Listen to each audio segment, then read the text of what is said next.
Hi guys, gagawa tayo ng apple cucumber salad. Ayan ang ating cucumber at ang ating sibuyas.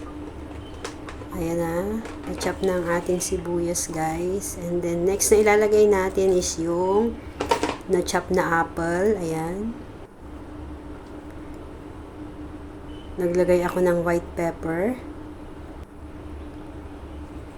At naglagay din ako ng konting sugar guys.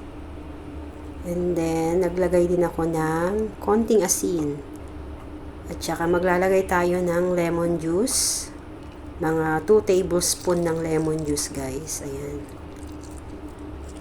Gumamit lang ako dyan ng 1 apple at saka isang pipino guys.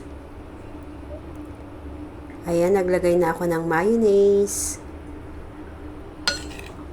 Yung salad dressing natin guys. Ayan, yung mayonnaise. Halu-haluin lang natin hanggang sa mag-well combine. Ayan.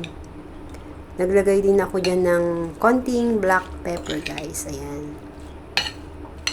Halu-haluin lang natin. Ayan. Mix, mix, mix. Napakasarap guys. Ayan na guys. Done na ang ating apple cucumber salad. Yummy! Thank you for watching.